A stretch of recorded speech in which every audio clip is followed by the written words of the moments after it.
Hello again in this video clip series that I'm calling my Journey to God in a Very Secularized World. I'd like to continue again with this danger here in this, on the right side, which is where the devil concentrates, because the ones who don't care about sin he's already got in his hand. So the devil concentrates on the ones he hasn't got into the state of mortal sin yet. So I was talking about here that Father Minutella has caused many Catholics to stop going to the sacraments in this most difficult period of the Great Apostasy, 2 Thessalonians 2:3, saying that if a priest says during the Mass the words Pope Francis, the Mass is not valid, which is in clear contradiction to the doctrine of the Church of the Council of Trent. And so Minutella instills doubt into the minds of the people about the validity of the sacraments, while assuring his followers that his Mass is valid. Minutella does not lead people to true humility, but on the contrary, to an attitude of triumphalism, of arrogance, of feeling to be in a special group, and a spirit of closure, and to criticize all those who do not think like they do. God chose Our Lady to crush the head of the serpent, Genesis 3:15, at the end of this period of Great Tribulation, not me or another priest. It's interesting, for example, if you look on the message of Our Lady to Gobi in June 11th, 1988, she talks about, for example, the small remnant of people who remain faithful to the truth and to God. And when Our Lady says those words, she's talking about the people that are truly humble and docile and trustful, totally trustful in Jesus and Mary. And even if they're isolated or little tiny groups all over the world.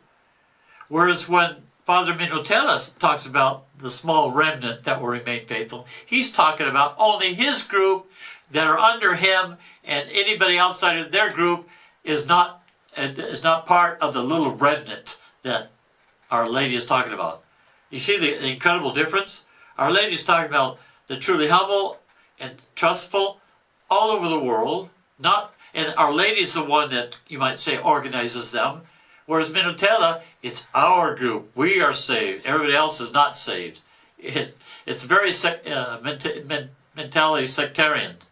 And this happens so quickly, so easily in this period of crisis.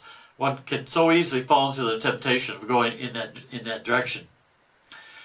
Our Lady, I quote a few things here, what Our Lady says in the Blue Book. And I'll continue a little bit with Our Lady. To the priests, Our Lady's beloved sons. Our Lady says, to win the battle which is approaching, I want to give you a weapon, prayer. Forget everything else and form the habit of using nothing but this weapon. The crucial times have come, and there is no longer any time for certain vain and superfluous things. There is no more time for useless discussions. There's no more time for chatter and projects. This is the time for prayer. That was a message of December 19th, 1973. And then another message, Our Lady says, already these are the times in which you must all recollect yourselves in a continuous and trusting prayer, as was mine during the long journey made to Bethlehem. The time for projects and discussions is over. That was December 24th, 1984. And then she also, here's another message. She says, consider how formally, she's talking to Don Stefano Gobi, but to all of us, you might say, no? She says to him, as Don Stefano Gobi matured and becoming very quickly a saint for Our Lady, she says to him, consider how formerly you longed for success, and now it seems that even life is burdensome to you. How you used to make plans and projects for tomorrow, and now it seems that the future does not interest you at all. How often, even unconsciously, you have sought yourself, when you're thinking about the future. That's a good advice for all of us. That was message November 19th, 1974. Another message from Our Lady, she says here, pray often using the Holy Rosary, which I came here also to ask of you. If the most grave problems for the Church and for the world have not yet been successfully resolved, despite all human means which have been taken, this is a sign for you that you must now put all your trust in the power of prayer. I'd like to a few words also about true and false humility. Because each one of us must seek with true humility to discover and do exactly what Our Lady wants for each of us to do in Our Lady's plan. Because God chose Mary to direct this great battle. And she is the one chosen to crush the head of Satan. Read the book of Revelation chapter 12. Our Lady's, we must not seek like a certain protagonism according to what gives us good feelings in our pride and our glory before men. But we have humility to seek what does Our Lady want us to do, even the smallest thing. Saint Bernadette at Lourdes was a great saint because she had humility. And there's incredible fruits from Lourdes. But Saint Bernadette was not trying to do something to get glory before people.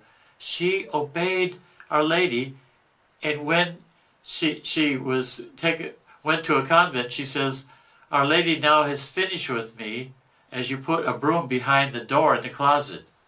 And she prayed and suffered.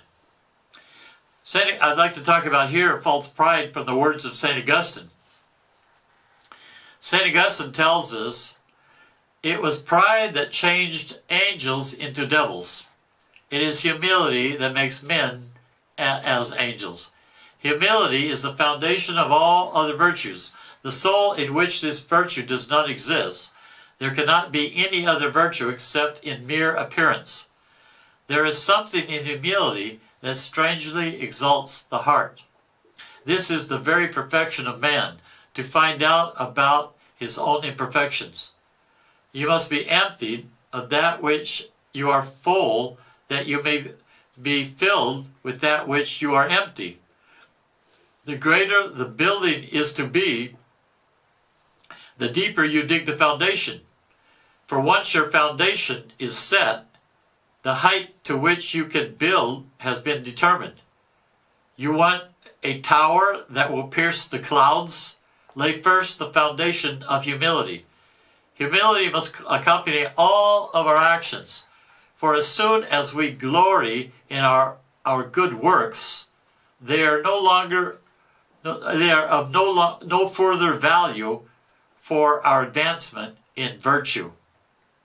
So even if we believe that we know, like I know many people like here in Italy, they know who are the bad guys, and we believe that we understand the truth, but without humility, there are no virtues before God. And there's a spiritual blindness, and we end up being instruments of ourselves, not of God. I know several people who consume so much time in reading works of the followers of Satan, but when I give them advice to read the lives of the saints canonized by the Church, it doesn't give them nice feelings. They want to read about all the bad guys. The more you read about all the sinners, the more we become blind that we are a sinner. That's human nature.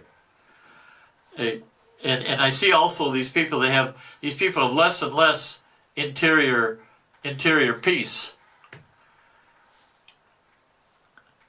Maybe I'll finish this video clip here, and we'll continue in the next video clip. May God bless you and Mary guide you.